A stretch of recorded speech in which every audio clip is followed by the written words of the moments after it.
Hello, fellow gamers, and welcome to the Video Gamers Podcast. Ryan got hijacked to play Dying Light, and it's time to find out how it went. But before we get to his zombie-filled escapades, some introductions are in order. I am your host, Josh, and joining me, he's the man of the moment, the hijacky himself, the zombie whisperer. It's Ryan. Let's just say that I may have not been sleeping too well, but I've definitely been playing this game, so we'll get into it shortly. Oh, it's either giving Ryan nightmares or taking some sleep away. I guess we're gonna find out. And joining us, he may love zombies, but not enough to play this game for more than an hour. He's our resident noob for this episode. It's Ace. No, listen, guys, I got a plan here. Noob. Hey, you remember when Ace said, hey, man, I got gifted a copy of this. I'm totally going to play this with you guys. I remember. That way we can all talk about Dying Light together. I remember. Yeah, I definitely, I remember that for sure. But you see, I had this plan in mind where I'll be the listener for this episode, so like I can ask the questions the listeners are thinking about. Oh, okay. That's what way to think ahead, man. Yeah, that's really unique. Way to take one for the team, Ace. I love it. I also put like 20 hours in the Hades I was too. like the guy that I thought I was the guy that went above and beyond by putting in like 8 hours into Dying Light, even though I didn't have to play this game, but just what a guy. What a guy. For sure. Well, welcome in, everybody. For those that are not aware, our Hijack a Host is a perk for supporting the show. Everybody's got that friend that they wish they could make play a game. If it's like, bro, if you just play this game, I know you'd like it. And, that is something that we have been doing for a long time now. Our community gets to vote on a host to hijack and a game to make them play. This month, they chose Ryan to play Dying Light. Our community is getting smarter because they also gifted Dying Light to me and Ace at the same time and kind of went, here you go, guys, just in case. I apparently am a sucker and was like, okay, I'll play some Dying Light. Let me check this out. Ace, on the other hand, was like, I hate free gifts. Bah humbug. Don't send me free games. I'm not going to play them because I'm playing Hades 2. All right, I'd like to clarify. I did. It probably sounded something like that. I played enough of it to the point where, like, if we wanted to play multiplayer, we could have. We never did, so. Ace got through the key bindings. Ace got through the tutorial. Good job. I'm proud of you. It's not Ace's fault that Hades 2 just suddenly released out of nowhere. Yeah, what the heck, man? Yeah. So we are going to, so we do not share our thoughts on a game. So everybody that is listening is going to find out with Ace and I what Ryan thinks about Dying Light and his time with it. I have some thoughts on the game as well. So we will get into that here in just a second. But guys, we've got some new supporters of the show to thank. And what's that? People that are listening are like, wait, you guys thank people on the air? You're darn right we do, because people that support this show are what makes this podcast possible. And the least we can do is say thank you to the people that do that. Like these two fine people. We've got Just JT2000 and a guy named Sean that spells his name weird. So Just JT2000 and Shaun, or AKA, thank you, AKA Marsh. That's my buddy. Thank you for the support, man. Love you. Give you a shout out.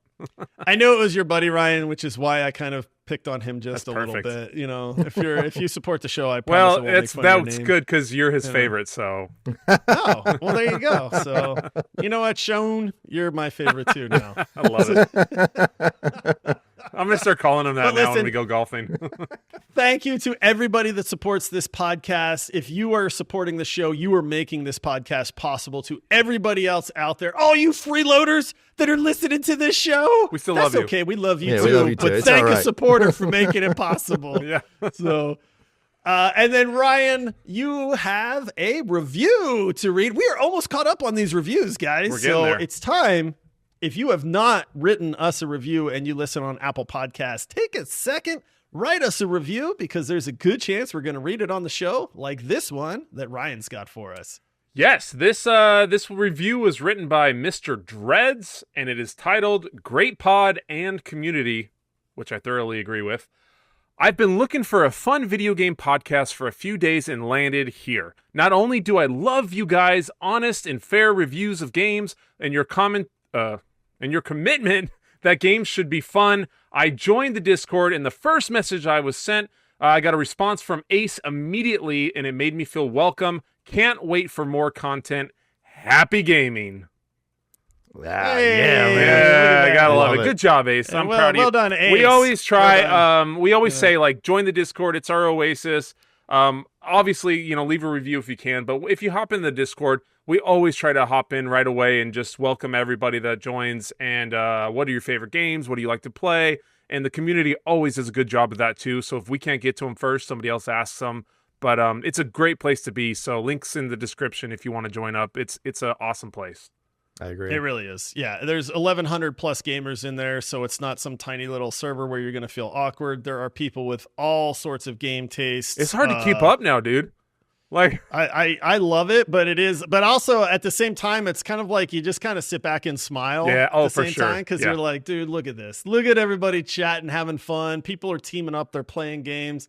And I mean, now that Battlefield 6 is out at the same time, people are squadding up for that, man. I mean, like I said, it is the awesomest place to be a gamer, to hang out with other gamers. The link is in the episode description there as well. All right, Ryan. I mean, we got to get into this, buddy, because you got picked to play Dying Light. I do want to, we do a pre-show. We kind of reveal the game to our supporters of the show. They can watch that on Patreon.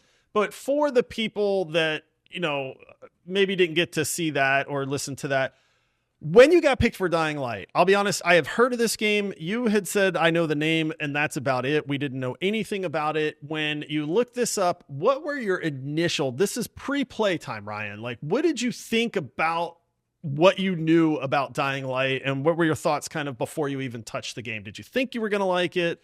Was it like, oh man, this isn't really my kind of game? What did you think there? This one was hard because I don't know how we missed this one. I remember the name. I remember vaguely kind of hearing about it and seeing this back in the day, but I was so, what did this come out in 2015? 2015. 15, yeah. So like I was, there was a few other games I was diving into at that point in time, but yeah, I was curious to see my response because I am a sucker for a good post-apocalyptic world, zombies, all that stuff. Even though they freak me the heck out, like I love looking at the atmosphere of a world where time stopped and man disappeared and chaos happened and the apocalypse is there. So that type of stuff always is a good ringer for me. So I was definitely very curious, but also there's a lot of really bad zombie games too. So I was unsure what this one was going to be because we didn't hear a lot about it. I didn't play it, and it did fly under our radar. So it was kind of like it was a random kind of type game. Like, oh, what is this? Okay, well, I guess I'll check it out. So did you think you were going to like it? Like, in all honesty, because we're always honest with stuff. And I mean, there's many a game where I'm like, bro, I don't think I'm going to like this game. I got picked to play a game that we'll announce later that I was like, bro, I don't know if I'm gonna like this game. I'm just telling y'all right now, this was a risky one. But like, did you think like, yeah, this is up my alley? Like, did you go into this thinking like this game looks awesome, I'm excited to play it, or was it more like oh man, I don't know? I definitely went in with an open mind, but I was a little pessimistic on what my thoughts were going to be. Obviously, all that's in my brain right now is Battlefield. Like, that's all I want to play. Yeah. We had Hades was coming up. Hades 2 was coming up. We had some other games, that I still haven't been able to get a chance at. Snake Eater Delta. I've only got a few hours into that where I really want to dive into. And so I was definitely, man, I'm going to have to play this dumb game. It kind of looks a little, old and dated. Am I going to like it? Am I not? Let's see how the mechanics still play out. Did they hold up? So I wasn't super optimistic, but I was also kind of going in with an open mind for sure. Yeah, that's tough to do. I mean, I know it's easy for people listening to be like, well, just have an open mind about this game that you're being forced to play. That's right? The hard part. But sometimes you kind of, Yeah, I mean, we're gamers, man. And sometimes if you tell me I have to play a cozy game, I'm going to approach that game and going like, I don't think I'm going to like this, man. Yeah, and that's just a natural reaction. We always try to, any of these Hijack hosts and games that we're forced to play, we always try to put 10, 15 plus hours in to really dedicate the time so we can give a good, honest review on what we've experienced, and that. And even if it's Toontown, and you got to play quite a bit of it. That's what we'll do. That's our dedication to the podcast. It is. So, okay. So let's do this. Ace, you did play the tutorial. I did, yes. And then you kind of stopped. So you at least know what the game looks like and kind of what the game mechanics are. I put in 8 hours into this game. I will say, since it's not my opinion that matters on this one, I will say, I think this is a pretty good video game, man. I was kind of surprised for a game that's 10 years old, how good this game looked, how good the parkour mechanics are, because the parkour is a huge part of this game. You are running through town and running along rooftops and avoiding these zombies and stuff like that. I thought that the characters were not so memorable. I know a lot of people in our community were talking about, you play as Crane, the main character, and there are these different factions and these different characters in those factions. And I'll be honest, I kind of went like, yeah, these are not the best characters I've seen in a video game. They're not really grabbing me a whole lot. But then again, I didn't get far enough in to really care about them a whole lot either. But for people that are completely uninitiated to Dying Light, I would describe this game as a zombie survival game with a lot of parkour elements. There is a story to the game. Ryan, I'm assuming that you know a lot more about the story than either Ace or I do. How would you describe the gameplay loop, Ryan? As the person that's put 30 plus hours into this at this point, give us the summary of what is the gameplay loop in Dying Light? So for this game, it was a lot, like you said, there's a lot of parkour elements. There's a lot of kind of jumping around on rooftops. I remember doing the tutorial that Ace did and you did as well, obviously. And being like, why am I jumping off this platform to this? Why am I doing parkour? I just kept picturing The Office, parkour as I was going through. And then I'm like, and then you start the game and you're like, oh, okay, that's why I'm doing this. Because it saves your freaking butt, to get away from all these zombies. So, I think the gameplay loop itself is a lot of go out, do this mission, collect materials, collect supplies, come back, restock, and then kind of rinse and repeat. I think they did it well, how they set that up. There is a desire to go back and drop off supplies or drop off, because they'll have these supply drops, dropping into the dead zone that you're in. And you have to race there. It's a race against time. You got to fight off zombies, and then you got to fight off other factions to get to the materials. So it is a constant. There's always something to do as you go out. There's almost too much to do sometimes when you look at your map. But yeah, it's just head out, pick something on the marker on your map, and you can go have fun, and then come back to home base at some point and kind of restock. What would you equate Dying Light to if you had to compare it to any other kind of game? Because when I first started it, I was like, oh, is this a first person Dead Rising or Far Cry? Those were the two that jumped to mind for me, honestly. I'd say that's probably a good comparison for sure. I mean, I thought the crafting elements were pretty cool in this game, where you can, you really do I'm like a little gerbil or whatever, just pack rat running through when I go and I check every room and I gather every material. So then when I need it, I can craft whatever I need. So there is a lot of really unique crafting elements, and then the first person kind of nature of it. It does lend itself to those games for sure. I think that's a good comp. All right. I was going to say, I definitely got Far Cry vibes from just the kind of overarching way that the game plays, with the map, with all the points of interest. Like you said, Ryan, it's more just pick something, go to it, and see what happens kind of thing. I would say Dead Island with the, playing as a, mostly melee in the beginning. A lot of melee. I never got a gun. I'm assuming, I know there's guns in the game because you can craft them, but I just never made it that far. So for me, this was very much like playing Dead Island, where it is just meleeing zombies until, I actually kill them. But yeah, I think those are probably the two most like closest, ways to explain the game. Is, to me, I got Far Cry vibes. I mean, if that's probably the closest that I would say that this game plays like. Now, I will say that I think that the parkour elements in this game are really well done. There is nothing like running along these rooftops, jumping across a gap, grabbing onto a ledge of a balcony, climbing up things.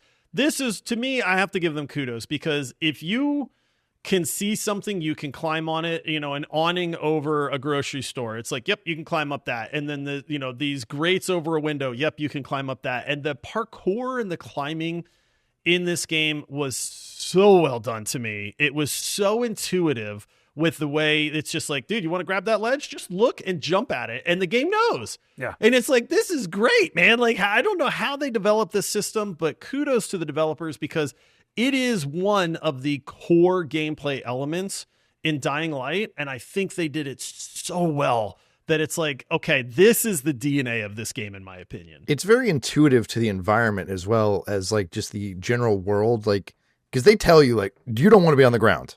Always stay up high. Keep parkouring. Don't get on the ground. And it's like, okay, yeah. And then they make it super easy to stay above everything, so you're never like clashing.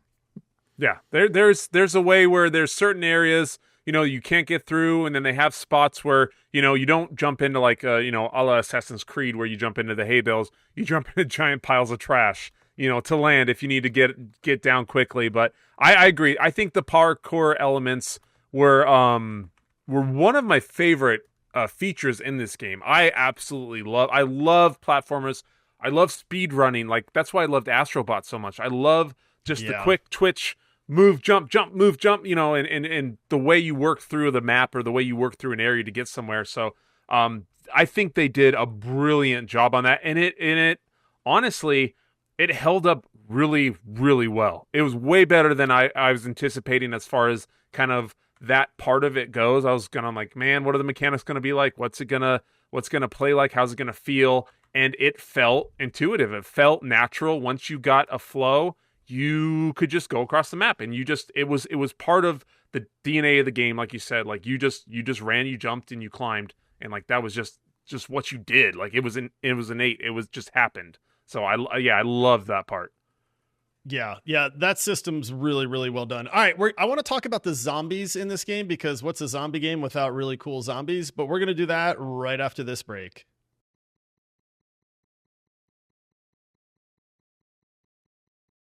All right, we're back. We're talking Dying Light. The parkour in this game is second to none. I will say, Ryan, you kind of mentioned before the break that, this game holds up. I will say, this game did not feel like it was 10 years old to me. No. Like, I'm pretty critical of like aged games and quality of life things and that.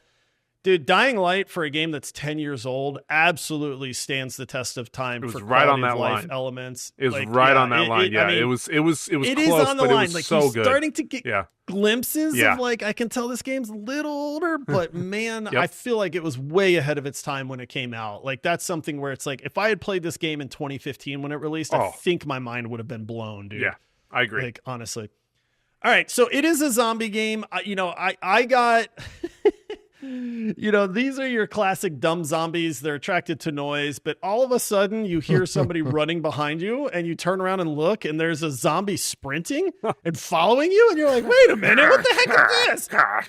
No, thank you. I hear that freaking noise in my nightmares, dude. Oh my gosh. And you see the red like triangle on the map. You're like, oh no. Oh yeah. Yep. And they're quick, man. You can't outrun these guys, really. So then I was like, okay, well, this is cool. And then you start to see like the big giant zombies where they're these lumbering brutes. You come across one of those fairly early, and this guy's got a huge piece of like concrete at the end of rebar, and he's swinging it at you, and you're like, whoa, okay. And then nighttime hits, and the game makes a big deal about nighttime in this game. I did experience the volatiles, as they call them. They're named something different than just zombies, because these things are on another level. And dude, I don't know that I've ever been more scared of nighttime in a video game before, because my goodness, dude, things take a drastic turn when night hits. Ryan, what did you think about this? I mean, I was really impressed with the way that nighttime just like put fear into me. And I remember thinking like, oh, I'll just totally run. I'll parkour my way out of these volatiles that are chasing me. Ace is shaking his head because it's like, no, dude, they know how to parkour. Yeah, they're climbing ledges. They're climbing up on the roof. Like, oh, dude, it happens. What? Like in the tutorial, you get left out in the middle of the night. I ran all the way back to the safe house on highway signs. Like I did not get down. I stayed up there. Yeah, that's awesome. Yeah, oh, go ahead. I was just going to say, I know there's a large variety. I mean, I only came across a couple in my like 8-hour playthrough, but I have heard people talk about how you really get some crazy volatiles and stuff out there. So just general, you don't have to go through the whole list of zombies, but like, do you feel like the game represented like zombies in a good way? Did you feel threatened by them? You know, did the volatiles really kind of up the ante as far as like fear and making night like feel dangerous to you? Yes, I think they did a really good job at that. I know you were a big guy on progression. So throughout the game, you initially start, you know, and you do your tutorial and you see the volatiles, but you don't really have to deal with them if you don't go out at night. And so you see these regular zombies and they're there, but then you start having to do missions where you have to go out at night and you have to do certain stuff or get certain samples.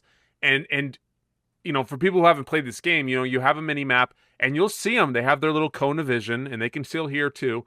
And they'll be all over, kind of like security guards at a base or something on some type of game like that, where you got to avoid them because if they catch you, you're in trouble. And then more come and you got to run and they're fast. Like they can climb, they can, and then you just hear this screeching coming after you. So they did such a good job creating that tense panic to where like you were afraid to go out at night, but you get a lot more points and XP at night. So all your parkour abilities where you level up when you kill zombies, all that stuff is multiplied at night. So it's an incentive to go out and do these things, you know, when you may not want to. So I think they did a really good job of balancing that act of making it crazy and scary and difficult, but also rewarding you on that. So when it started to get kind of mundane with the regular zombies, you know, they put those runners in and then they could climb and you're like, oh, what? This one can climb, and you're kicking it off the side of a car and stuff. And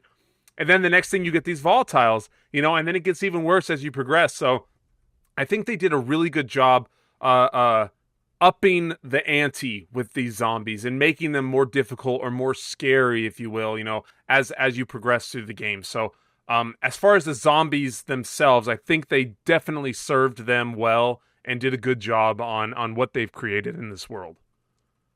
Yeah, I like the fact that there were like I didn't come across any like mega hordes of zombies, but there were definitely like I could tell that they were becoming more prolific, and like what was like 2 or 3 zombies standing together was now more like 10 or 15 zombies standing together in certain areas. Yeah, and so it was like, you know, you can use sound against them, so firecrackers, and you'll draw them away. And it was almost like there's a little bit of like stealth based to the gameplay as well. They don't overdo it, but it's definitely like a part of the game to try to like get through certain situations being stealthy. Other times you're relying on your parkour. Sometimes you're just smashing them in the face with a monkey wrench. Now, I will say this, and I'm going to say this for every game that has this in it. I hate weapon durability. I hate it more than anything. And dude, listen, look. If you want to tell me that my wooden baseball bat is going to break after I smash like 800 zombies in the face with it, I can buy that, man. It's a baseball bat, right? But if you're telling me that my solid steel pipe wrench is going to break because I happen to hit something in the face 20 times with it, like that's a different story, man.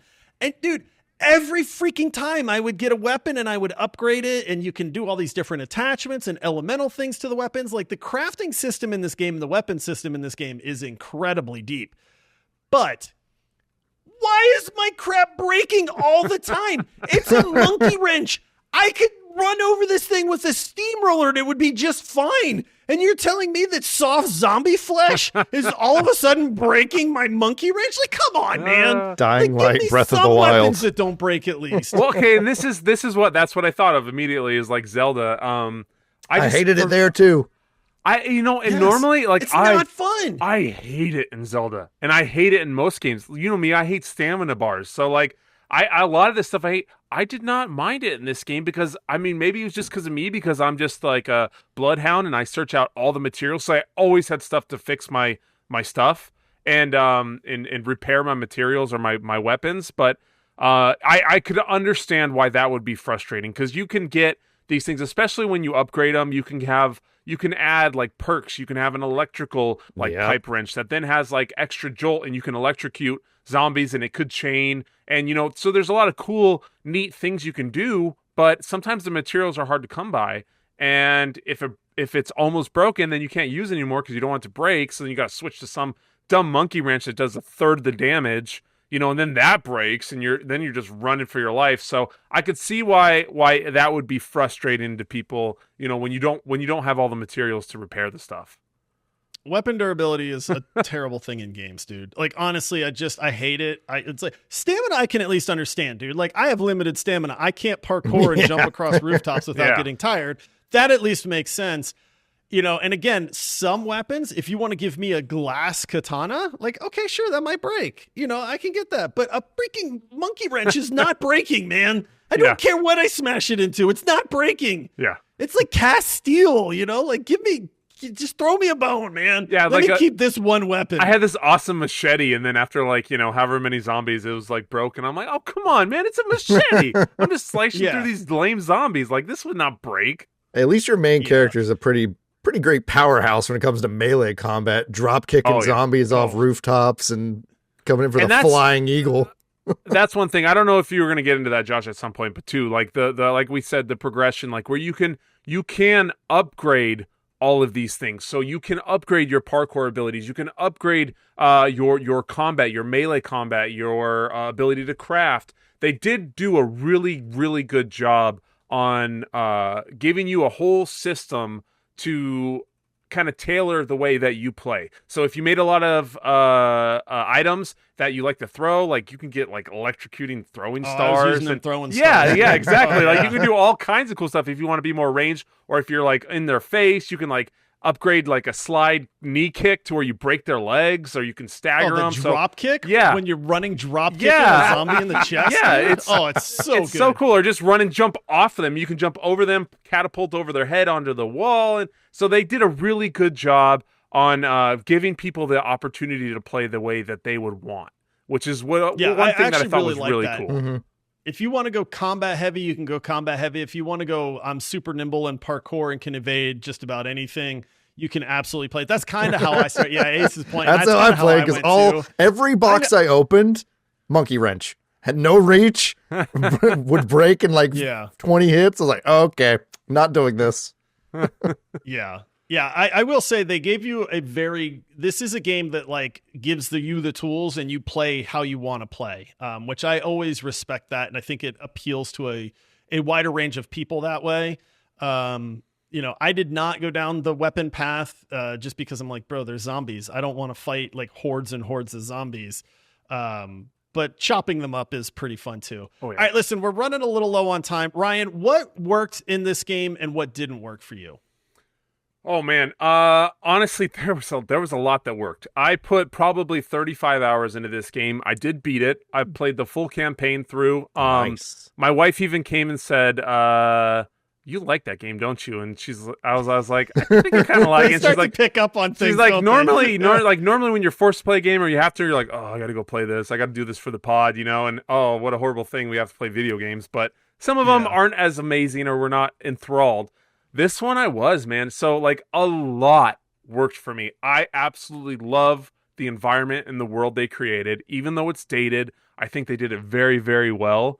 The parkour, your ability to kind of traverse through the environment, swimming and running and jumping and diving and rolling and all the stuff you can do. You can even upgrade your parkour abilities. Like they did that amazingly well. Josh, you didn't get guns. Ace, I know you didn't either, but like once you get the guns, like that's even better, because then you have this crazy awesome stopping power where you can just blow the heads off zombies. But guns are loud. I don't know if anybody knows, but guns are loud. And then all the zombies come, so yeah, you can shoot them down, but then how much ammo do you got? So like, there's a big balancing act with a lot of that. So I think there's a lot, like you said too, Josh, like the story, I think a lot of the other stuff was amazing. The story left a lot to be desired. Reyes is the main honcho big bad guy. He's the big bad. I thought he was a really unique, cool character. I liked him a lot. Everyone else was forgettable for me. Like the story itself, and I'm a big story guy, especially in like action RPGs and all that. Everyone else was pretty much forgettable. You didn't really feel a connection or a bond. The big bad, that was a really cool character. I liked him a lot as well. But yeah, other than that, man, I don't think there's too much that didn't go well. There was some graphical stuff, issues with some stuttering, some T-poses that I ran into here and there, and some weird kind of things that way. But other than that, man, this game, like you said, if I would have played this in 2015, 2016, it would score very, very high for me. I don't think that there was too much that they did wrong. I don't know how this flew under my radar, but I freaking love this game, dude. I cracked out so hard on this. Like I said, I put in 30. I delayed Ghost of Yote. I was going to go play that. I downloaded it, and I'm like, no, I gotta beat Dying Light. Like, I gotta go beat Dying Light. I gotta finish this game, So, and there's still so much more to do that I haven't done. And there's a new sequel, the Beast or whatever that came out. So I was gonna ask you if this got you interested in the Beast. I will absolutely at some point. I don't know when. We got a lot to play, but I will absolutely play the Beast now. And thank you, Hijackers, for forcing me to play this because I freaking loved it, dude. This game was so good. I'm glad, man. We don't talk about our thoughts on a game beforehand, but you did post a photo of Ghost of Yote, like the splash screen that you were playing it. But then I saw Ryan is playing Dying Light, and I went, I was downloading. He might be liking this, man. Like, if he's playing Dying Light still and Ghost of Yote is out, like, I think that's a sign. He's playing mind games with us. I mean, dude, it is always incredible to me when we get forced to play a game and it really resonates with us. Like, that is the fun part of a game. This is why we do these Hijack hosts like this. I'm glad that I got an opportunity to play this because just like, all of us, I was completely ignorant to this franchise. I was impressed by this game. I thought it was very well done. I think it held up very well. The only thing that was holding me back from playing more was the fact that Hades 2 came out. I had a big project at the house I was working on, and just kind of life kind of detracted some of my gaming time. But, for me, I think that this game is an easy recommend for people. You can pick it up cheap at this point. It is kind of that sandboxy, action-oriented, play it how you want to play it, melee, guns, great game mechanics. It seemed polished. I didn't run into any bugs or anything like that on my side. This is what most gamers want out of a game. I think the only thing to me was just that it was a little daunting as the guy that didn't have to play it, that I also went into this and kind of went, this game feels like it's like a massive game. Like, there's so many things I could do, and I don't have the time to get that deep into it right now, which can be off-putting sometimes at the same time. So I was very impressed with my 8 hours in this game. It does make me very curious for Dying Light the Beast, because it's like, okay, well, if they did this in 2015 and Dying Light the Beast released in 2025, like, how much better is the Beast than the original Dying Light was? So, all right, Ryan, hit us with your final rating on this game, and would you recommend it to other people? Well, right off the bat, absolutely, I would recommend, especially if you love like this world or this genre types of games. I think the progression is perfect. I think that the environment is awesome, even though it's, like you said, it's on that line of kind of the dated world. I think it holds up well. So absolutely recommend. If I played this when it came out, it would be easily in the 9s for me. Since it's a little older and I ran into a couple little bugs, I'm going to say an 8.8. That's a pretty good rating. Absolutely loved it. Yeah, I think it was good rating. I think it was fantastic. It holds up well, and it's a testament to like this genre of this type of game. I think most of everything they did was awesome. Like, it was, and like you said, it is daunting. This could have easily been 60, 70 80 hours. It was, you run and then like you'll see blue marks on your map, and those are people you can go help. And like you can go help somebody like where zombies are trying to kill them, and then you can get prizes, or you get favor, and then you can get like, you know, rep boosts like from, you know, when you go back to the tower and stuff. So there's so much that you can do, not including like any DLC or updates or anything like that. So yeah, this is an absolute would recommend, and it's a high score for me. Nice. Yeah, I would recommend it as well. Ace, if you ever get time and want to jump back. What I played, I enjoyed. I just got busy. So, you know, I'll just go off of you two for recommendations here. Dude, I'm saying like we should do like, and even if any listeners want to play like and get the beast and play online, like I would absolutely do it. You know, maybe in a little time after Battlefield kind of cools down when we're playing that. But yeah, I will definitely play more of this game and more of the beast. Nice. Yeah, the beast looks really interesting to me because number one, the graphics look incredible, but it's like knowing how the game plays and knowing that this is the next evolution from this franchise is pretty tempting for me. So, all right, listen, that's going to do it for this episode, everybody. Thank you to our epic and legendary supporters. You are the ones that pick these games for us to play. If you would like to have a say in the hijacks, you can sign up on Patreon. There's a link in the episode description in this episode. You can click that. You can be signed up in, it only takes a couple minutes to do. We'll give you a shout out on the show. You get to vote on a game for one of us to play. I'll just go ahead and put it out there just to tease the next Hijack a host. But I got picked to play Doki Doki Literature Club. So if you want to see how that game, resonates with a man in his mid-40s, game. Nopey. I will say I definitely am going to have some thoughts on Doki Doki, and I have thoughts on the people that made me play it at the same time. But that will be the next Hijack a host. And then make sure that you follow the show. Click that plus button, that follow button in your podcast app, so you get all our episodes the day that they release. Join our Discord server. We've talked it up enough that you should know that you should be part of that. And again, if you want to support the show, there's a link in the episode description. There is no commitment. We give you a ton of perks like behind the scenes access, special bonus recordings when we reveal these Hijack a host games to each other and things like that as well. So we definitely try to say thank you and make it worth your while.